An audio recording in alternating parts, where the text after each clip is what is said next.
concepción de nosotros mismos. No solamente está el estigma percibido o que la persona siente que ejecuta l'ambiente, sinó l'autoestigma.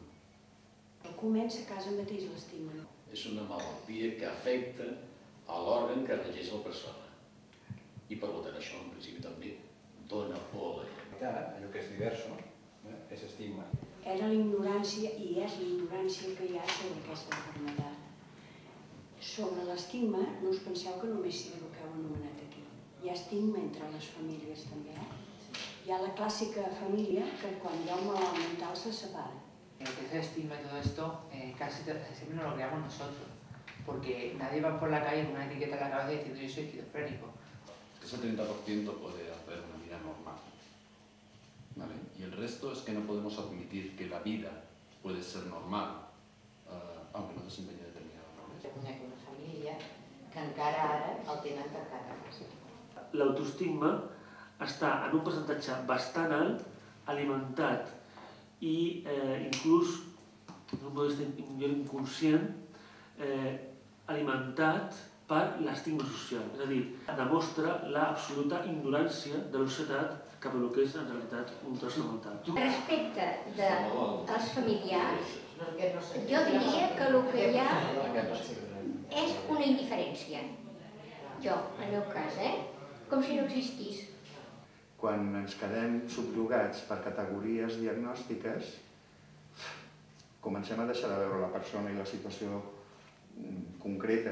Nosotros delante nuestro tenemos un muro que es el del estigma, un muro que separa la locura de la realidad, la locura de la presunta normalidad, que ese sería otro debate, un muro que separa y que nos aísla en cierto modo del resto de la sociedad.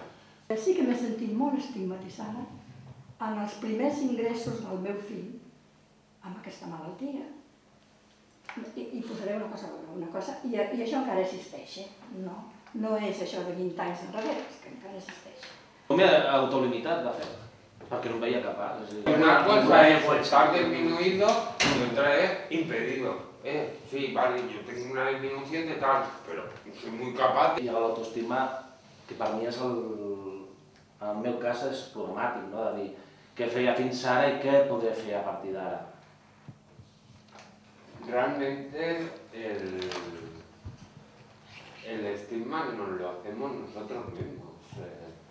Nosotros nos creemos que no valemos, no es que nadie nos haya dicho tu no vales. El pitjor mal que per mi li estem fent a una persona amb malaltia mental o amb patiment mental és que no ens interessem per ella. És que hi ha dues coses, no estan informats y a més els barregen, tots són un sac. Nosotros los profesionales tenemos la idea de ir colocando a una persona con trastorno mental, pues mira, en este momento necesita relacionarse, vamos a incluir. Este momento necesita ir a aprender a readquirir habilidades laborales, vamos a un prelaboral.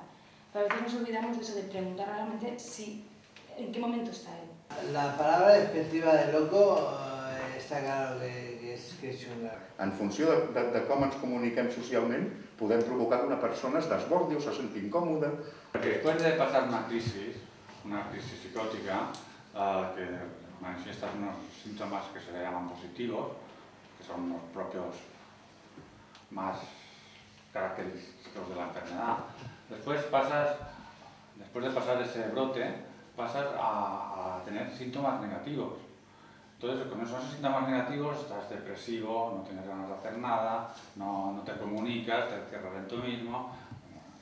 Hasta que no superas esos síntomas negativos, estás incapacitado. El estigma cada uno vive de una manera. El padre de una forma, la madre de otra, los hermanos de otra. L'autoestima també dins el col·lectiu també existeix. És a dir, jo tinc unes dificultats però l'altre les té pitjor. Que a vegades el noi, per falta de coneixements suficients, diu aquest està pitjor que jo i ja està malalts. També es té un estigma. Per què s'espanta? Jo no estic com aquest. Els mitjans de comunicació farien molt. Coses com la Marató de TV3, coses així ajuden, però de la salut mental quan es parla a la televisió? Que és un mitjà molt massiu.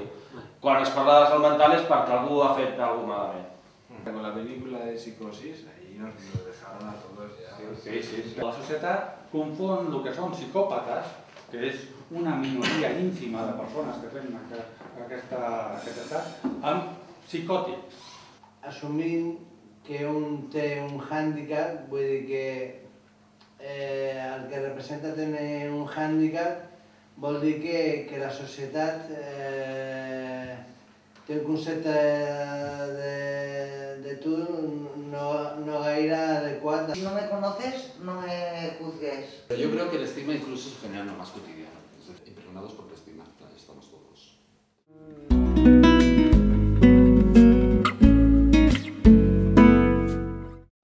L'important és que la persona surti de l'armari davant dels seus familiars, davant dels seus amics, davant dels veïns, davant de les persones que a ell importen. I llavors, defensant-se un mateix i demostrant les seves capacitats, pots fer canviar que almenys el teu entorn canvi d'opinió. Superar el estigma implicaría no trabajar desde la tolerancia, sino trabajar desde la aceptación. Yo creo que por el punto de apoyo, tanto sea por la sociedad, por lo que sea, es muy valioso eso, para mi caso, digamos, mi opinión. La confiança que dipositi el professional en aquella persona que té al davant i també que intenti generar la confiança que té cap en ell mateix, no? Vull dir, quan comença a veure com a persona i per una banda l'etiqueta diagnòstica, no? I es comença a fixar més en els seus problemes, en les seves necessitats, doncs ja és una manera també de combatre l'estigma. Què podríem fer? Podríem fer personalitzado, nosaltres tractar-los com si fossin persones normals. La capacitació de salut mental. Això m'ha fet a mi retrobar-me a mi mateix una altra vegada, retrobar les meves capacitats, tornar a agafar paper de pare de família. Hem d'anar als llocs on es produeix el coneixement. No es pot parlar de la malaltia mental avui en dia, com desgraciadament s'ha parlat anys enrere. Educar els professionals. Tot tipus de professional, tant de metges com de professors d'escoles o del que sigui. Activitats de tota classe amb què participin els usuaris perquè la gent vegi que són persones normals i corrents i que no passa res. Detectar aquest comportament, aquestes conductes, aquestes actituds en el col·legi per part de professionals serveix per fer prevenció. Com a mínim no fer campanyes d'aquestes, grans campanyes de grans fotos i passadissos plens de cartells explicant el que és la malaltia. No hi ha benefici en l'erradicació de l'estigma, és el contacte. Ser capaços, des de l'àmbit de cadascú, de la relació personal, de la relació professional, és d'incloure les persones en els espais d'opinió, de decisió, de participació i de decisió. És la més potent. Totes les altres venen superposades. Cada individu té una passió. Los objetivos se van cumpliendo, ¿no?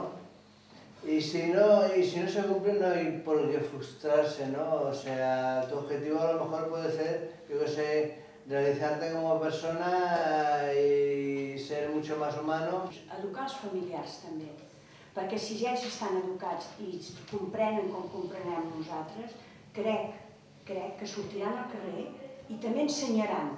Dependrà de la informació i la formació que tinguin per afrontar aquests perjudicis, aquesta estigma, depèn de l'associació, depèn de la societat en general.